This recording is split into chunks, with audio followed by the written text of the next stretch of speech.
आभा जी, सबसे पहले मेरा सवाल आपसे है, आज जब आपको स्टेन स्वामी की मृत्यु की खबर मिली तो आपकी पहली प्रतिक्रिया क्या थी? क्या आपको लगा कि इस देश के अंदर लोकतंत्र है? क्या आपको लगा कि इस देश के अंदर जिन अदालतों पर हमें गर्व होता है, दरअसल वाकई हमें उन पर गर्व होना चाहिए?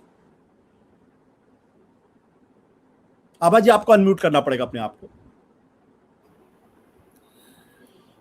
देखिए, जिस बेंच की बात हम कर रहे हैं, जिस कोर्ट में, बॉम्बे हाई कोर्ट में स्टैन स्वामी की बेल के लिए बार बार गुहार लगाई जा रही थी, मैं खुद 15 दिन से उस बेंच के सामने वीडियो कॉल के थ्रू बार बार गुहार लगा रही हूँ। एक सिंगल मदर को, जिसको पुलिस ने अरेस्ट किया है, उसका 15 साल का बेटा है, 71 साल की विधवा माँ है, और कोविड के समय उसको पुलिस ने उसके घर से अरेस्ट किया ये कह के कि उसकी मार्कशीट फेक है, और जिसमें एग्रेवेटेड चार्जेस लगा दिए गए। और आप मानेंगे नहीं, 35 नंबर पर मेरा केस था, 34 पे बोर्ड बंद हो गया। ऐसे ही एक केस 70 नंबर पे था, 65 पे केस खत्म हो जाता है। तो ये बिल्कुल तारीख पे तारीख सामने दिख रहा है। और स्टैन स्वामी के केस में भी 3 तारीख को उनकी बेल याचिका दोबारा सुनी जानी थी, लेकिन समय के अभाव से उसको 6 जुलाई कर दिया गया, और 6 जुलाई को आप देखिए वो खुद ही दुनिया को छोड़ के चले गए। तो मैं बिल्कुल, अदालत की जो एक एम्पैथी फैक्टर होता है, जजेस के पास टाइम नहीं है, कोविड में आप सामने अपने केसेस नहीं डाल सकते हैं, बिल्कुल। और बड़ी बात की, एनआईए ने एक 84 ईयर के वृद्ध व्यक्ति को, जो अल्जाइमर के पेशेंट हैं, उनको किस कारण अरेस्ट किया, और ये यूएपीए के चार्जेस कहां से लग गए? यूएपीए में 43D5 जो लगा देते हैं, वो कहता है जब आपके एक्यूजेशन प्राइमा फेसी ट्रू हो। कोई एक्यूजेशन प्रूव नहीं हुए हैं, और इसमें तो साफ साफ दिखता है कि पूना पुलिस ने एविडेंस इम्प्लांट किए हैं, और ये यूएपीए के गलत चार्जेस लगा के जबरदस्ती लोगों को रखा जा रहा है। ये आइडियोलॉजी की लड़ाई है, ये प्रजातंत्र की लड़ाई है, और बिल्कुल स्टैन स्वामी की जो मृत्यु हुई है, इसके लिए बहुत सारे लोग जिम्मेदार हैं। फिरदौस मिर्जा साहब, चार्जशीट दाखिल नहीं होती है, किसी तरीके का कोई सबूत सामने आता नहीं है, फिर भी आप एक 84 साल के बुजुर्ग को आप जेल में डाले रहते हैं, उनको स्ट्रा एंड सिपर के लिए लड़ाई लड़नी पड़ती है, वो अपने से चल नहीं सकते हैं और वो डिमेंशिया के शिकार हैं। तो क्या जजेस हमारे जो हैं, जो एनआईए कोर्ट के जो जज साहब हैं और हाई कोर्ट के जो जज साहब हैं, क्या उनको ये बात समझ में नहीं आती, दिखाई नहीं पड़ती? देखिए आशुतोष जी, आपकी बातों में प्रिजम्पशन है, वो प्रिजम्पशन है एक कॉन्स्टिट्यूशनल वेलफेयर स्टेट का। लेकिन हम पिछले कुछ सालों से इन सारे डेफिनेशन से दूर जा रहे हैं, और आज तो मुझे यकीन हो गया कि there is a rise of police state. एक पुलिस स्टेट का राइज हो रहा है हमारे इस मुल्क में।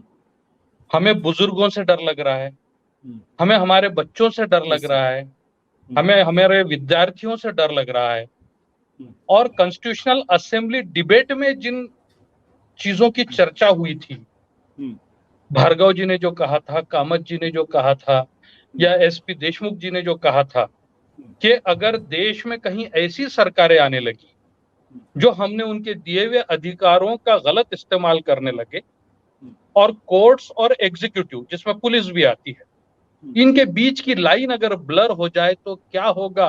क्या हम इस बारे में सोच रहे हैं? 15 सितंबर 1949 का यह डिस्कशन है, और आज हमको वो सच्चाई नजर आने लगी है।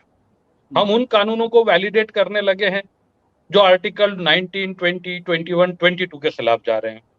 उन्हीं में से एक कानून है यूएपीए, जो इससे पहले जो अमेंडेड यूएपीए है, इससे पहले उसका पोटा और फिर टाडा रूप था। ये clearly contrary to those provisions है, लेकिन सुप्रीम कोर्ट ने उसको कॉन्स्टिट्यूशनल डिक्लेयर किया।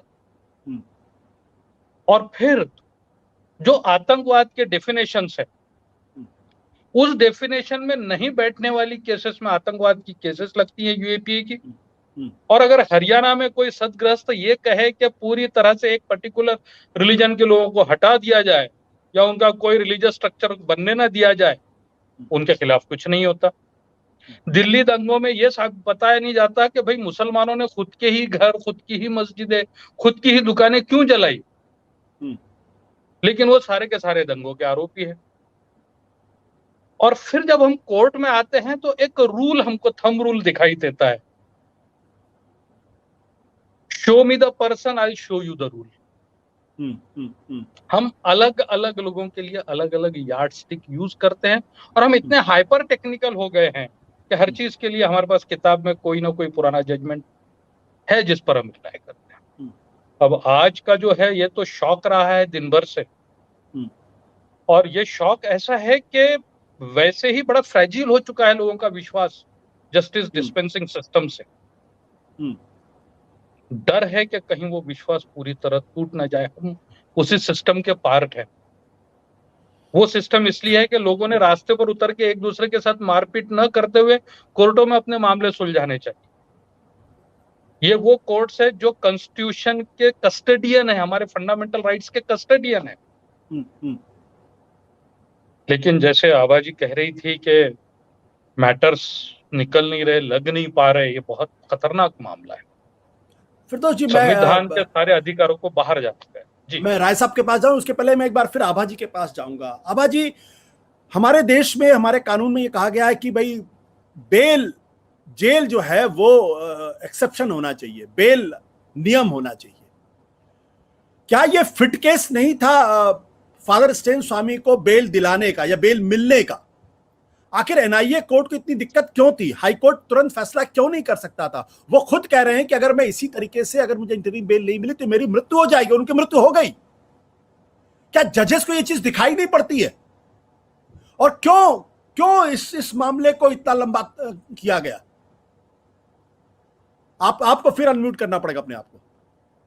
इसको दिखाई भी देती है और मुझे लगता है जजेस को समझ में भी आता है, लेकिन मुझे खुद हैरानी होती है क्योंकि मैं कल भी उनके वकील को सुन रही थी और जो बेल के केसेस चल रहे थे, क्योंकि उसी बेंच में मेरे भी रोज केसेस लगे हैं, कल भी 2 केस लगे हुए हैं, और मैं ये सोचती हूँ कि ये बेल देने में इनको दिक्कत क्या है, जबकि सुप्रीम कोर्ट ने क्लियरली बोला हुआ है कि it is bail not jail, that should be the rule.